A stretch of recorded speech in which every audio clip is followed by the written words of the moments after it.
Assalomu alaykum aziz o'quvchilar, o'quvchilar. Sizlarni prezentatsiyamizda ko'rib turganimizdan xursandmiz. Hammaga yaxshi eshitilyaptimi? Bugungi prezentatsiyamiz zamonaviy multfilm yaratilish bosqichlari deb nomlanadi. Sizlarga mana shu multfilm hozirgi kunda yaratilayotgan multfilmlarni qanday yaratilishi haqida ma'lumot bermoqchimiz. Mana shu kasbga qiziqadiganlar o'zlariga kerakli bo'lgan bilimlarni, bu yerda ham har xil kasb egalari ishlashi mumkin. O'shalar haqida ma'lumot olishlaringiz mumkin. Prezentatsiyamizni boshlashdan oldin o'zim haqimda qisqacha ma'lumot berib o'tmoqchiman. Jasurbek Bo'tayevman. 3D animatsiya bilan shug'ullanaman. Ushbu multfilm sohasiga kirib kelganimga qariyb 17 yil bo'ldi. Mana shu 17 yil mobaynida O'zbekistonda Samol Mehmon, Toshbaqa, avtosarguzashtlar va bir nechta proyektlarda qatnashdim. Keyin chet el proyektlarda qatnashdim. Shulardan Jingliki, Ruslan va Lyudmila animatsion filmi va boshqa o'yin kompaniyalarida ishlab tajriba orttirib qaytdim. Hozirgi kunda oxirgi 4 yilda shogird chiqarish, ya'ni ta'lim berish bilan shug'ullanaman, aynan animatsiya sohasida. Yonimda Sardor Jumayev, aynan sizlarning sohalaringizdan chiqqan 3D animatorlardan biri hisoblanadi. Shaxslarimiz san'at litseyini tugatgandan keyin, undan keyin Kamoliddin Bezor nomidagi rassomchilik institutini tugatib, mana shu sohada hozir O'zbekistonning eng yaxshi animatorlaridan biri hisoblanadi. Xo'p, qisqacha mana shu biz haqimizda agar prezentatsiyamiz davomida qanaqa savollaringiz bo'lsa, o'zlaringizda eslab qolsangiz, prezentatsiyamiz oxirida xohlagan savollaringizni berishlaringiz mumkin. O'zlaringiz qiziqtirgan savollarga, bu mavzuga aloqador bo'lgan yoki sohaga aloqador bo'lgan savollarni bemalol berib, savollarga javoblaringizni olishlaringiz mumkin. Bo'lmasa boshladik. Xo'p, multfilm hozirgi zamonaviy multfilmda aynan 3 bosqichda yaratiladi. Bu asosiy bosqichlar hisoblanadi. Bu birinchisi pre-production, ya'ni tayyorgarlik. Ya'ni bir g'oyani multfilm qilish uchun unga avvalambor tayyorgarlik ko'rish kerak. Bu nimalardan iborat ekanligini keyingi slaydlarda ko'rsataman. Ikkinchi bosqich bu production, asosiy jarayon. Ya'ni hamma mehnat, asosiy mehnat ketadigan ish mana shu production, ya'ni asosiy ishlab chiqarish jarayoniga to'g'ri keladi. Bunda personajlar yaratiladi, animatsiyalar qilinadi va hokazo. Uchinchi bosqich bu post production, ya'ni yakuniy ishlov. Bu bosqichda tayyor bo'lgan mahsulotimizga ishlov berib, uni yana ham chiroyliroq qilish, ranglari, ovozlari va boshqa jihatlarni yana ham chiroyliroq qilish uchun ishlatiladi bu bosqichda. Xo'p, bu 3 ta bosqichimiz nima deydi? Juda ham muhim ishlab chiqarishda, chunki pre-production yillar davomida davom etishi mumkin. Yillar davomida davom etadi va multfilmlarni muvaffaqiyatli chiqadi yoki chiqmaydi degan savolga javob beradi. Masalan, hozirgi kunda o'rtacha Disney kompaniyasida har yili 10 tagacha yaqin multfilm ishlab chiqariladi. Har yili pre-production qilinadi, ya'ni unga pul sarflanadi, ishlanadi, lekin asosiy jarayonga 9 tasi o'tmaydi. Faqatgina bittagina proyekt, ya'ni bittagina multfilm asosiy jarayonga o'tadi. Chunki pre-productionda, ya'ni tayyorgarlikda qilingan maqsad o'sha multfilm muvaffaqiyatli chiqadimi, tomoshabinlarga yoqadimi, yoqmaydimi, shu savolga javob berish uchun bo'ladi. Shuning uchun bu juda ham muhim jarayon hisoblanadi pre-production. Undan keyin asosiy jarayon boshlanadi. Bu ham 2-3 yil davomida ketadi. Va yakuniy ishlov yarim yil davomida tugatsa bo'ladi. O'rtacha Disney, Pixar kompaniyalarida o'rtacha multfilmlar 5 yil davomida ishlanadi. Ya'ni bitta multfilmga ishlashga 5 yil ketadi va minglab odamlar ishtirok etadi. Xo'p. Mana bu ishlash bosqichlari. Hozir bu yerda umumiy ko'rinishni ko'rsatganmiz. Bunda umumiy ko'rinishdan har bir bosqichni alohida nima qilishdi va unga misollarni keyinchalik o'rgatib o'taman. Bu yerda birinchi mana g'oyadan boshlanadi. Bu ko'rib turgan bo'lsangiz, xuddi konveyerga o'xshaydi. Ya'ni biron bir mahsulotni yoki mashina yoki boshqa bir mahsulotni ishlab chiqaradigan konveyerga o'xshaydi. Ya'ni bir bosqich o'zidan keyingi bosqichga beradi va xato bo'lsa yana qaytib u bosqichda to'g'rilanadi va keyingi bosqichga. Masalan, g'oya chiqadi. G'oyadan keyin hikoya tuziladi, unga raskadrovkalar qilinadi, rasmlar chiziladi. Undan keyin animatsiya qilinadi. Undan keyin dizayn, personajlarimizga dizayn beriladi, ularga shakl beriladi, qanaqa personaj bo'lishi kerak, realistikmi yoki multiyashli personaj bo'lishi kerakmi, yovuz qahramonlarimiz qanaqa bo'lishi kerak, ijobiy qahramonlar qanaqa bo'lishi kerak, umuman ular yashayotgan dunyo qanaqa bo'lishi kerak, mana shu narsalar qilinadi. Undan keyin layout, modeling, 3D model qilib yasaladi va ranglar beriladi, keyin animatsiya qilinadi va render qilinib, oxirida bu post production, ya'ni yakuniy ishlov bosqichi. Ularga ranglari to'g'rilanadi, bir-biriga moslanadi. Umuman olganda mana bosqich hammasi mana shu yerda ko'rsatilgan. Ya'ni har bitta bosqichdan o'tgandan keyin u mahsulotimiz keyingi bosqichga o'tiladi. Bu yerda har bir bosqichda sohani qiyinligidan qarab bir necha kishidan bir necha yuzlab kishigacha ishlashi mumkin. Bu yerda har xil soha vakillari ishlaydi. Asosan shu nima deydi, rassomlar, animatorlar, maxsus effekt qiluvchilar, rejissyorlar va ovoz rejissyorlari, ovoz ustalari bilan birga ishlanadi. Xo'p, endi bularni umumiy tushungan bo'lsak, har birini alohida o'tib chiqamiz nimalar qilinishi haqida. Xo'p, birinchisi bu g'oya va ssenariy. Hamma narsa mana shu multfilmda g'oyadan boshlanadi. Ya'ni g'oya tushunarli va qisqa bo'lishi kerak.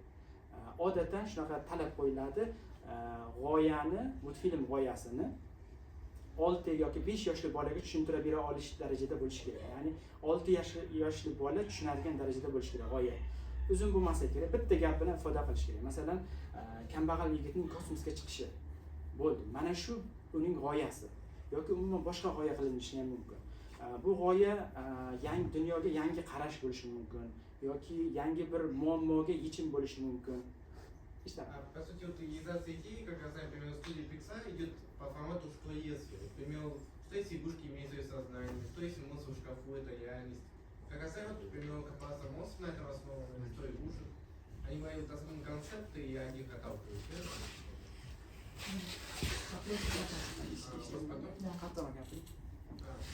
Я просто решаю, что Pixar отталкивается от реализации идеи. Например, что если это будет. Например, что если игрушки живые, и что, например, монстры за шкафу. Именно студия Pixar как раз именно оттуда отталкивается. Именно при создании вот школы монстров, как называлось? Вот именно. Корпорация монстров. Они, по-моему, от этого отталкивались, по сути, именно как основа сценария. Они сначала делали раскадровки, потом уже за основу их, представляя, как это будет визуально выглядеть, потом делали уже специальные карты, которые визуально отражают бы стилистику самой анимации, а потом делали постпродакшн, вот уже готовы аниматики, мы уже в 3D моделинге. Потом эти самые модели стилистику, эффект наложили, композитинг делали, верно? Да. Вот про это xuddi shu haqda ekanmiz-da, xuddi shu haqda. G'oyani aytdingiz, masalan, bitta narsani har xil ko'rsatish mumkin. Masalan, bizda odat bo'lib qolgan, masalan, monsterlar, maxluqlar yomon deganda, mana shu hozir misol keltirgandek korporatsiya monstrda o'sha g'oyaga boshqacha g'oya qilgan. Nima uchun ular ham har doim yomon bo'lishi kerak? Balki ular yaxshidir, ularning o'zlarining hayoti, o'zlarining muammolari bor. Mana shu anodan prinsipdan kelib chiqadi. Ya'ni birinchi g'oya qilingandan keyin to'xtataverish, keyin ssenariy qilinadi. Ya'ni ssenariy bu voqealar rivoji, voqealar qanday rivojlanadi? Ular voqealar nechta xil bo'ladi? Qanaqa, masalan, bir xil multfilmda ko'rsangiz, asosiy voqeaga qo'shimcha ravishda bir ikkita qo'shimcha voqealar rivoji bo'ladi. Ular ham yozib chiqiladi. Dialoglar, personajlar o'zlarini qanaqa tutadi, xarakterlari qanaqa, nima deydi, nima emotsiya qilinadi, hattoki atrof muhit ham yozib chiqiladi. Qanaqa havo, qanaqa vaqt, qanaqa kayfiyat, masalan, quyoshli havomi yoki hozir oxirida savollar bersangiz mayli. Keyin mana shu narsalarni ssenariyda daqiq qilib yozib chiqiladi. Xo'p, bu yerda asosiy narsa savol kimga mo'ljallangan va kim tomosha qiladi. Mana shu muhim. Ya'ni tomoshabinni aniqlab olish kerak. 5 yoshli bola uchun mo'ljallangan multfilm bilan 14-18 yoshli o'spirin uchun mo'ljallangan multfilmni yoki kinoni farqi bor. O'shanga qarab ssenariy yoziladi va g'oya qilinadi. Xo'p, bundan keyin bu yerda mana bu e'tibor bergan bo'lsangiz, programmalarni yozib ketganmiz, o'zlaringiz uchun bilib olsangiz bo'ladi. Bu mana shu ishlarda, mana shu bosqichlarda qanaqa programmalar ishlatilishini har birini yozib chiqamiz. Masalan, Adobe Story, Final Draft va hokazo. Xo'p, asosiy g'oya ssenariy tayyor bo'lgandan keyin keyingi bosqich bu raskadrovkaga o'tiladi. Raskadrovka nima bu? Raskadrovka multfilmning har bir sahnasi rasm holiga chizib chiqiladi. Unda personajlar emotsiyalari, kameralarda qanaqa qo'yilishi, voqealar rivoji, nima hodisalar ro'y beryapti, hammasi chizib, nima deydi, vizual ko'rinishga kelgan. Multfilmning birinchi vizual ko'rinishi mana shu yerda paydo bo'ladi. Xo'p, bunda mana bu programmalar ishlatiladi, Storyboard, Blender programmalarda qilsa bo'ladi. Xo'p, raskadrovkalar mana bu ko'rinishda bo'ladi. Mashhur Alisher multfilmidan raskadrovka ko'rinishi. Bu yerda raskadrovkalarda dialoglar yozilishi mumkin, personajlar nima deyotgani, qanaqa emotsiya qilayotganini chizib chiqishimiz mumkin. Xo'p, keyingi bosqich bu raskadrovkalarni animatik holatga keltiradi. Animatik bu nima? Butun bir multfilmni yig'ib, 1 soat, 1,5 soatlik multfilmni yig'ib, video fayl ko'rinishga keltiriladi. Ya'ni har bir personajlar qanaqa harakat qilyapti, necha sekund davom etyapti, qanaqa ovoz berilyapti yoki taxminiy nima deydi, ovozlar berish mumkin. Bu yerda asosiy aktyorlar emas, ya'ni rejissyorning o'zi yoki shu ishxonada ishlaydigan rassomlarning o'zi ovoz berishi mumkin. Juda ham bu xomaki film paydo bo'ladi. Ya'ni butun bir filmni qanaqa bo'linishini birinchi bosqich mana shu hisoblanadi. Bu yerda hozir bir misol keltiraman. Hammaga mashhur bo'lgan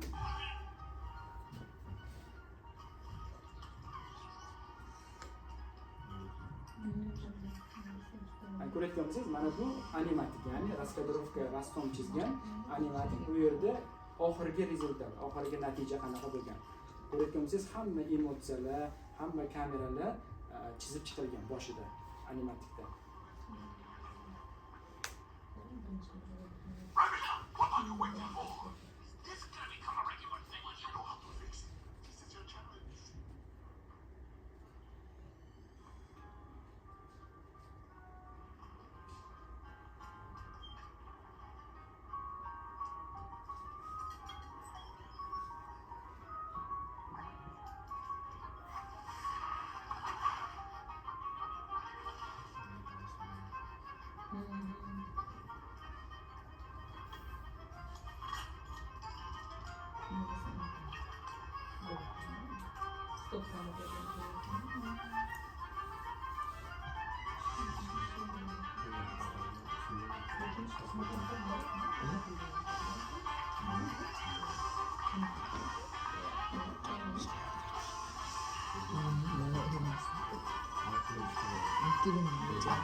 Mana shu holga keltiriladi animatikda.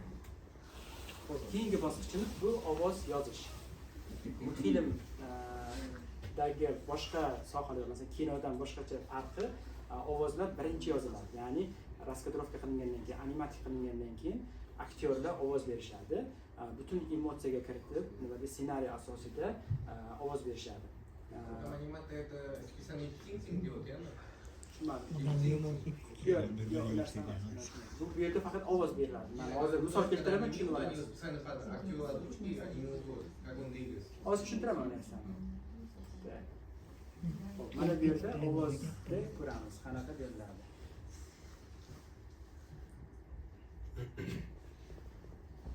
You're live in Riley's mind. It's time to greet your team, Riley! Our little girl's growing up so fast. I have anxiety. I'm one of Riley's new emotions. A new emotion! We are just super jazzed to be here. What do you mean, we? I'm Emmy. Look at your hair. Okay, who's this guy? What you mean, big fella? That's embarrassment. He's a really sweet guy. That's on we. On what? On word. On what? Oh, nicknames. I'm gonna call you Wee Wee. No, are we in a dream right now? Please, can somebody bench me? We're going! Everybody act regular. Oh, Mama!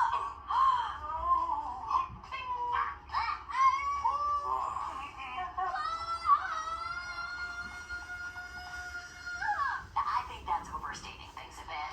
Coming to you live in Riley's. Mana shunaqa. Ya'ni bu yerda emotsiyalar bilan aktyorlar ovoz beradi va bu mana bu multfilm o'ylamaysiz, multfilm tayyor bo'lishidan oldin bo'ladi. Ya'ni mana bu qismlar hali tayyor emas, faqat rasmlar bor. O'sha asosda ular butun aktyorligi bilan emotsiyalarda bilan gapirib, emotsiyalar har xil tovushlar bilan chiqaradi. Va keyinchalik keyingi bosqichga o'tadi. Keyingi bosqichimiz bu previz deb nomlanadi. Bu ikkinchi xomaki variant hisoblanadi. Bu ssenariy va storyboardlar, ya'ni rasmlar asosida, animatiklar asosida yaratilgan multfilmning ikkinchi ko'rinishi. Ya'ni bu 3D da, 3 o'lchamda xomaki ko'rinish hisoblanadi. Ya'ni bu qoralama video desa ham bo'ladi. bunda nimalar? Kameralar ishlanadi, personajlarning joylashuvlari oldingi bosqichda rasmlardan ko'ringan, lekin rasmlarda chizish nima deydi, yaqin, uzoqroqqa qo'yish yoki biron bir emotsiyani, pozani chizish osonroq. Lekin uni 3D da ko'rsatish biroz qiyinroq bo'lishi mumkin yoki o'xshamasligi mumkin. O'shaning uchun qoralama variant qilinadi. Bu qoralama variant yana ham nima deydi, natijani yaxshilash uchun misol bo'ladi, qadam bo'ladi. Bu yerda hozir misol ko'rsataman, previz qanaqa bo'lishiga. Keyingi bosqich bu previz. Mana bu yerda, mana bu previzga misol. E'tibor bergan bo'lsangiz, modellar juda ham xomaki, ko'rinishlari chiroyli emas, harakatlar juda ham qo'pol, umumiy emotsiyalari juda ham sayoz, lekin bu yerda kamera harakatlari, umuman personajlarning yurishlari, voqea nima bo'lishlarini tushunsa bo'ladi. Shuning uchun ham bu previz jarayoni juda ham muhim hisoblanadi. Ya'ni bundan keyingi etaplar uchun juda ham kerakli hisoblanadi. Mana bu yerda ko'rsangiz, personajlarning umumiy pozalari, umumiy harakatlari tushunsa bo'ladi.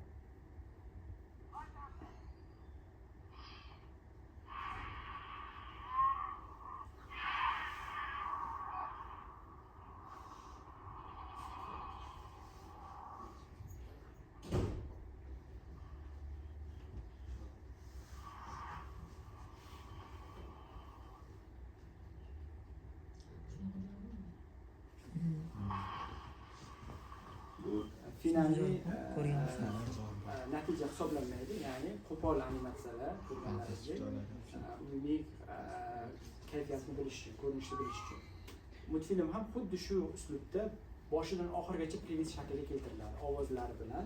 Undan keyin agar mana shu multfilmingiz yaxshi bo'lsa, odamlarga yoqadigan bo'lsa, keyingi jarayonga o'tib davom etishi mumkin. Agar yo'q, bu yerda yaxshi bo'lmaydi desa, o'sha bu yerda shu yerda to'xtatiladi va proyekt tokchaga olib qo'yiladi. Xo'p, keyingi asosiy jarayonimiz, ya'ni productionning birinchi bosqichi, proyekt tasdiqlangandan keyin dizayn boshlanadi. Bu yerda rassomlar personajlarning tashqi ko'rinishlari, ularning emotsiyalari, kiyimlari, qanaqa kiyimda bo'ladi, qanaqa rangda bo'ladi, ular yashayotgan dunyo qanaqa, vaqt qanaqa, kelajakmi yoki o'tmishmi, yermi yoki boshqa sayyorami yoki ertakdagi nima deydi, ertakdagi dunyomi, qanaqaligini hammasi chizib chiqiladi bu yerda. Ya'ni rassomlar to'liq multfilmda ko'rinish bo'ladigan narsani to'liq holga chizib chiqishi kerak, ranglari bilan. Mana bu yerda hozir misollarni ko'ramiz. Mana personajlarimiz, ularning bo'ylari, emotsiyalari, mana bu yerda ko'rayotgan bo'lsangiz, mana ularning qanaqa emotsiyalari va harakatlari, ranglari ham ko'ringan. Ular yashayotgan, ular borayotgan joylarda chizilgan joylari mana ko'rayotgan bo'lsangiz, qarang, qayerlardan yuradi, umuman ranglar qanaqa bo'ladi. Umuman olganda har bir kinoni ssenariy o'qib, o'shanga mos keladigan rasmlar chiziladi. Personajlari bilan va hokazo. Mana bu yerda shahar ko'rinishlari. Xo'p, keyingi bosqich bu model va tekstura. Dizayn qilinganimizdan keyin keyingi bosqichda, ya'ni o'sha qilingan dizaynlarni, rasmlarni 3D ko'rinishga keltiriladi. Ya'ni 3 o'lchamda yasab chiqiladi. Bu mana bu programmalarda ishlatiladi. Asosan Maya, Blender programmada model qilinadi, ZBrush va ZBrushda sculpting qilinadi, xuddi o'ymakorlarga o'xshab. Mana bu Substance Painterda ularga rang beriladi.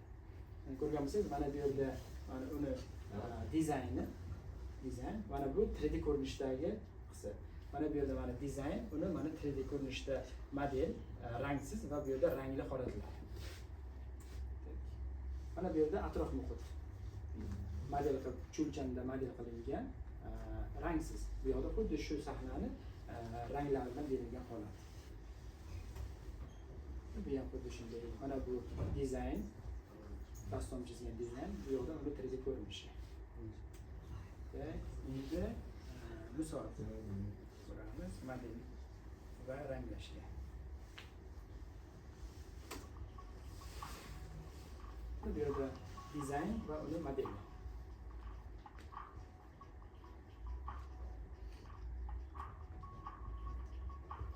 personajimiz dizayn, rasm, qog'ozda rangli va rangsiz holatdagi personajimiz modellari.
Mana bu ko'rinishlarga e'tibor bersak, bu sculpting deyiladi, ya'ni haykaltaroshlarga o'xshab loydan yasalgan va unga keyingi bosqichlarda rang beriladi.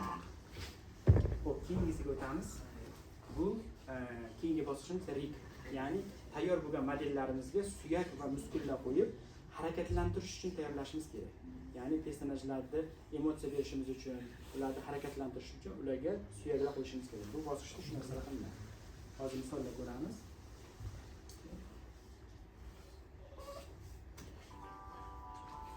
Personajlarimiz emotsiyalarga kiryapti.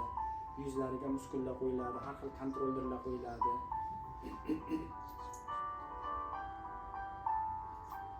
Mana bu kontrollerlar ko'rinib turgan boshqarilgan. Ichida ko'rinib turganlar suyaklari ko'rinib turibdi. Xuddi odamga qanday suyak qo'yilsa, bularga ham xuddi shunday suyak qo'yib chiqiladi. Ichida turgan chiziqlar o'sha suyaklari, mana muskullari, mana bu suyaklar, jointlar deyiladi. Mana shular orqali har xil emotsiyalar beriladi. Mana shu bosqich bu rig bosqichi deyiladi. Ya'ni personajlarni animatsiyaga to'g'irlash.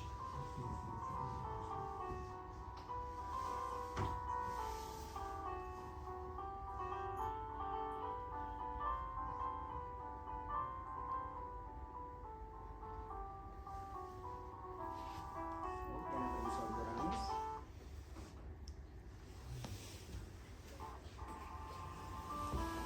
Qo'llarni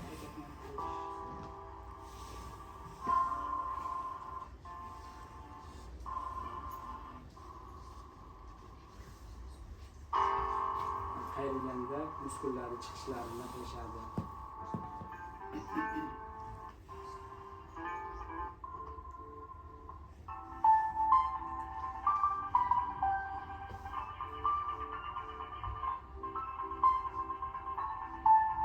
To'g'ri burishlarini, suyaklarni to'g'irlashlarini ko'rsatadi. Mana bu rig qilinadi.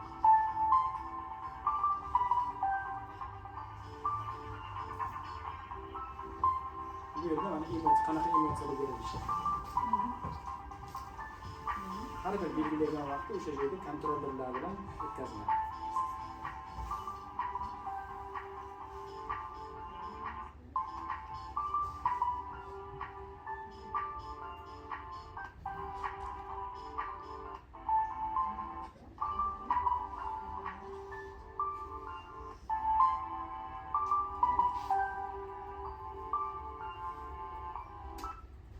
Keyingisiga o'tamiz.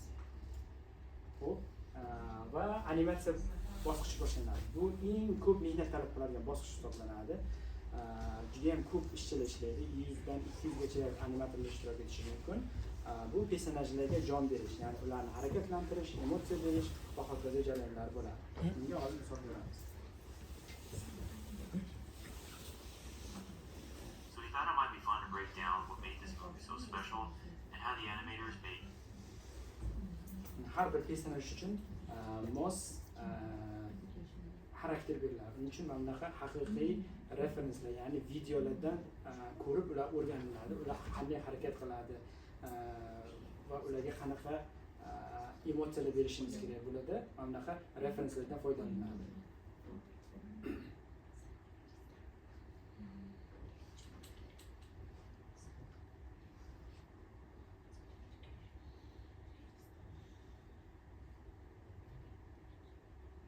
bu yerda xuddi mana bunaqa kostyum kiygan animatorlardek bo'lib qolmasligi uchun ularga xuddi hayvonlarga o'xshab harakat berish mumkin yoki o'sha multfilm stilistikasiga qarab har xil harakatlar berish mumkin. Mana bu yerda ko'rayotgan bo'lsangiz, buni yurishi bilan bularni o'rtasida farq bor. Ularni mana shu animator qiladi, yaratadi.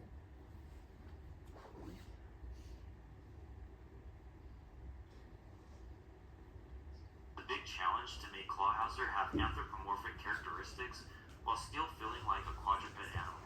The gerbil characters wearing their business suits were animated as a unit to walk in straight lines. They made them look ordinary and realistic when they were animated alone, but looked funny when placed together in masses. They ended up using these cycles in the Giger puzzle. Science is how animals behave in their natural habitats. Bizlar ham animatsiya davomida juda ham ko'p referensdan foydalanamiz. Biz tayyor videolarni olib, gohida masalan o'zimiz animatsiya video o'zimizga videoga olib o'shalar asosida ishlaymiz. Hozir Which led to the idea to the character. Not the software that is important here, but the creativity and final results that matter most. At the end of the day, Autodesk Maya is still used by the best animators to make some of the best animations in the industry. Blood, blood, blood, and death. Animators act out their performances and record themselves to help bring the characters to life with more genuine acting ideas.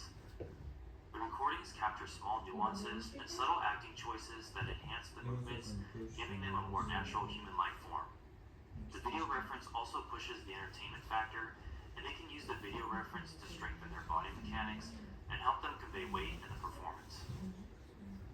After animators block out shots, it's common for the final polished shot to change drastically, especially when they use video reference to push the acting choices. In addition to the animators filming themselves, animatsiya shundan keyin VFX bosqichi o'tadi. VFX bu maxsus effektlar, ya'ni har xil suv, olov, portlashlar bo'lishi mumkin, tabiat, chang harakatlari, har xil mana bunaqa yorug'lik elementlari, mana shu narsalarda qo'shiladi. Bu yerda Houdini, Maya, Blender programmalaridan foydalanadi. Hozir VFXga misol keltiramiz.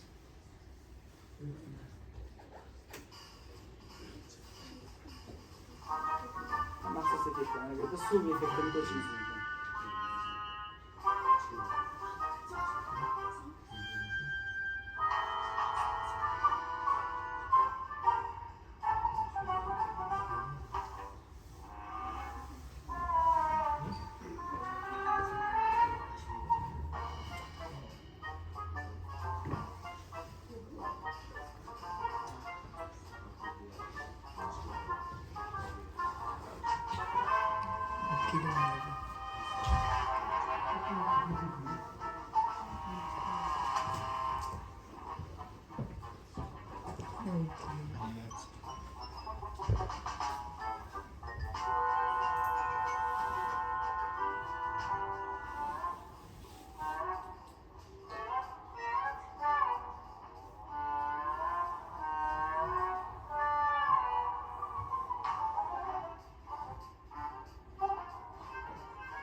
VFX maxsus effektga tugagandan keyin keyingi bo'lim bu yoritish.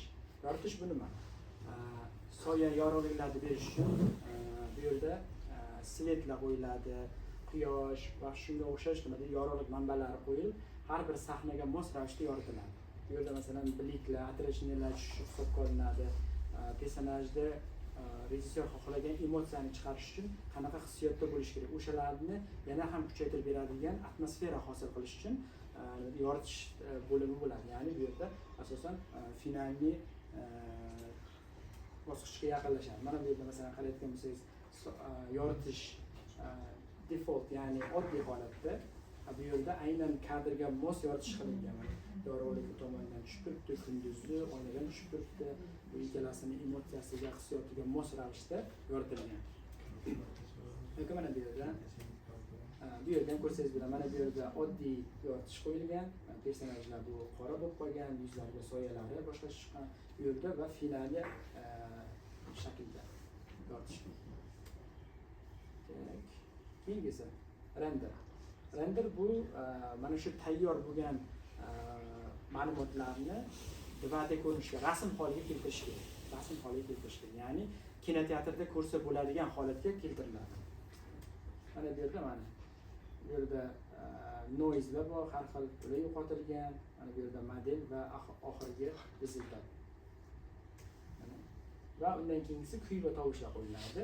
Ya'ni multfilmga kerak bo'ladigan soundtracklar, ovozlar, maxsus effektlar qo'shiladi. Masalan, personajlarning yurishi, qadam bosishlari yoki barglarning shitirlashi yoki bo'lmasa personajlarning nafas olishi, yurak urishi, mana shu hammasi qo'shiladigan narsalar yoki eshikni ochilishi yoki ikkita temirni bir-biriga ishqalanishi, bular hammasi ruchnoy qo'lda yasab chiqiladi. Bularni hozir ko'rsatamiz, qanaqa qilinishi. Bu ham qiziq. And a few chews. Foley artist Marco Costanzo of C5 Sound thought of this innovative combination when he had to make the noises for Manny the Mammoth in Ice Age. It helped capture the sound of a massive creature stomping on the ground. Marco needed to make sure he got an object that accurately captured not only this creature's weight, but also the pattern in which a creature of this size would walk, in this case, heel to toe. Foley artists use objects to create sounds based on the character's movements and interactions. We have to make sounds that embellish their movements. Lebowski, but at two. Picking the right sounds involves carefully examining both objects and surfaces. Take horses galloping, for instance. A pair of plastic coconut shells could certainly do the trick, but when it came time to make the horse sounds for a movie like 2010's True Grit remake, I use rocks because you can hear the typical coconuts because there's no weight. Ovoz You berish don't jarayoni bo'ladi. Va keyingisi, oxirgisi bu compose. Hamma tayyor bo'lgan materialni yig'ib finalni film holatiga keltiriladi. Bu yerda personajlar ranglariga e'tibor beriladi, bir-biriga uyg'unligiga e'tibor beriladi. Biri otilib, biri boshqacharoq bo'lib qolishi kerak emas. Har bir 2-3 sahna davomida ranglari o'zgarib ketishi kerak emas. Mana shularga e'tibor beriladi. Bu yerda hozir bitta misol ko'ramiz. Shu bilan ustiga prezentatsiyamiz tugaydi. and Mayhem, the filmmakers wanted to focus on the teenage aspect of the characters, in both the story and artistic style.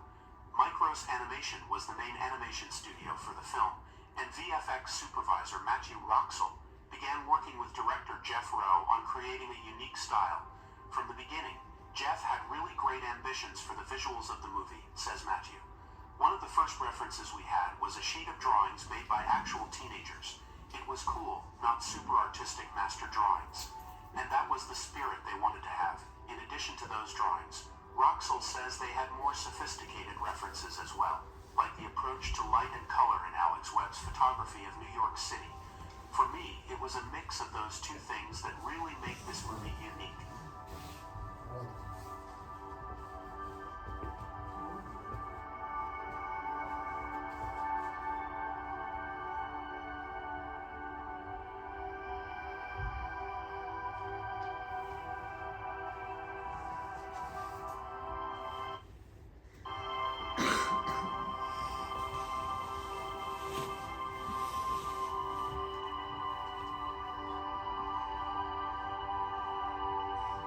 Har xil elementlar kompozda alohida qo'shib chiqadi.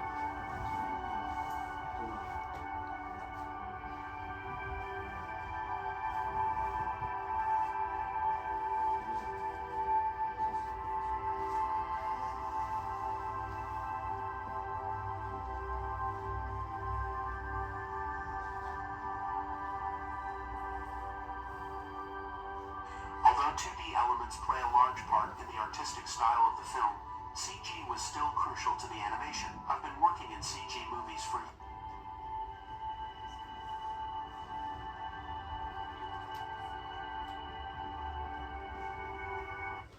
There was no easy solution to breaking the clean CG look, as Rowe didn't want the stylization to be done through a final filter on the film.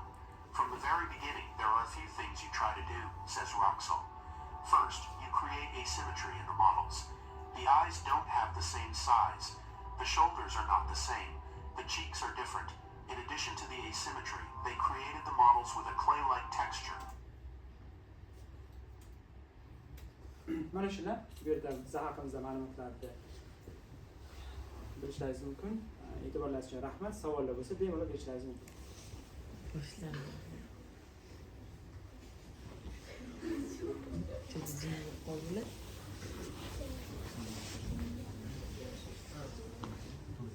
Как я понимаю, компотик это в основном, когда наложил эффекты, и по сути render qilingan narsalarni yig'ish hisoblanadi. Masalan, render qilganda har xil sloyda, ya'ni qavat-qavat qilib render qilinadi va ular yig'iladi va asosiy maqsad yaxshilash. Ya'ni renderda oxirgi natijaga erishilmaydi. Kompozda ular yig'iladi. Masalan, qo'shimcha effektlar bo'ladi. Masalan, chang, har xil nima deydi, portlashlar qo'shilishi mumkin. качество, явно как апскейлинг. Nima? Апскейлинг. Hop. Когда искусственно улучшают качество за счет того, что добавляют мелкие детали, текстуру. Yo'q, u upscaling qilishga hojat yo'q, chunki render vaqtida o'zi maksimal kачествоda 4K, 8K da render qilinadi. Shuning uchun ular hojat yo'q. Chunki bu katta studiyalarda upscale qilishga hojat qolmaydi, chunki sifat o'zi shundan zo'r chiqadi. Как касается лендинга, вот Blender он может работать так и с 2D и 3D, это правда? Да. По сути, он может делать эффекты, создавать, по сути, вот скелеты, вот макеты, чтобы анимация мог двигаться, двигать хром и очень. To'ppa-to'g'ri. Chunki Blenderda yaxshi tomoni 2D bilan ham ishlanadi, lekin 3D bilan ham ishlanadi. Lekin nima deydi, uni ham o'ziga yarasha kamchiliklari bor. Hamma narsani qilib bo'lmaydi. Masalan, piksel asoslangan, masalan, Photoshopga o'xshab Blenderda ishlab bo'lmaydi. Yoki bo'lmasa Sketchbook programmasi bor, storyboardga o'xshaydi. Bunga o'xshagich qilishga biroz qiyinroq. Shuning uchun, ya'ni Blender yaxshi, lekin uni ham nima deydi, kamchiliklari bor, yaxshi tomonlari bor. Siz aytgan narsa to'ppa-to'g'ri. Mana bu ham 3D bilan ishlanadi, ham 2D bilan. Rig ham qilsa bo'ladi, animatsiya ham qilsa bo'ladi va tik ham hisoblanadi. Как касаемо вот раскадровки, когда есть, по сути, как в самом начале написали сценарий, собирается специальная команда, которая собирает все идеи, компонует их, создает, по сути, вот раскадровки, эти самые раскадровки потом соединяет, как я понимаю. А самые вот эти самые раскадровки, они последовательно потом анимируют, так как это легче и быстрее. Потом в дальнейшем они пытаются детализировать, делать модельки уже в 2D, так как это быстрее и легче. А затем в конечном счете 3D моделинг, потом вот. Mana shu yerda slaydda ko'rsatilgan tartiblarda qilinadi. Mana shu tartibda. Endi masalan, hamma joyda sizda savol bor. Assalomu alaykum. Sizlar multfilm ishlab chiqarasizlar, to'g'rimi? Sizlarda qanaqa multfilmlar ishlab chiqarilgan? O'zingizlardan misol ko'rsatsangizmi? Mana bu yerga kirsalaringiz, menda hozir bu yerda hammasini olib kirishga hojat bo'lmadi. Shu yerda qilgan ishlarimiz bor.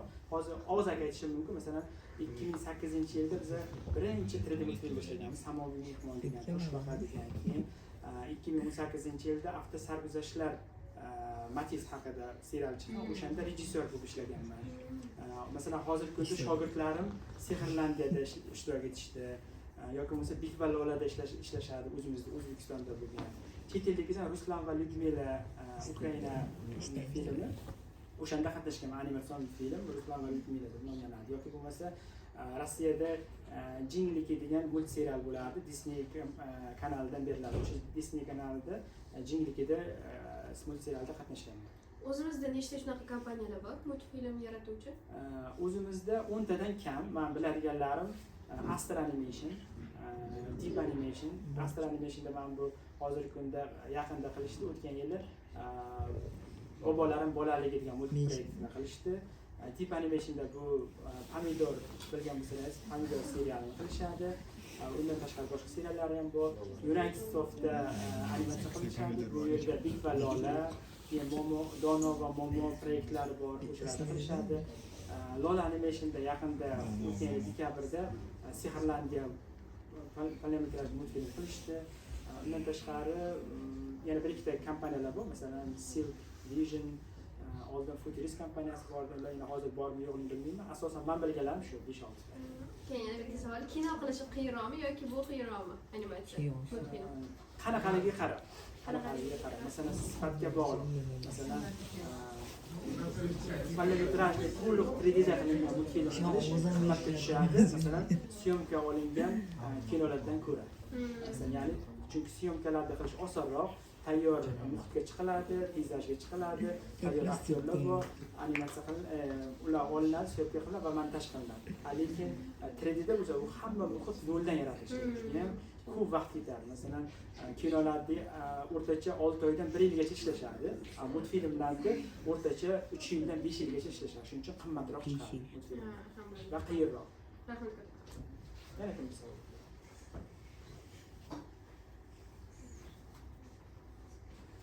Savol yo'q. E'tiborlaringiz uchun rahmat. Sog' bo'linglar, salomat.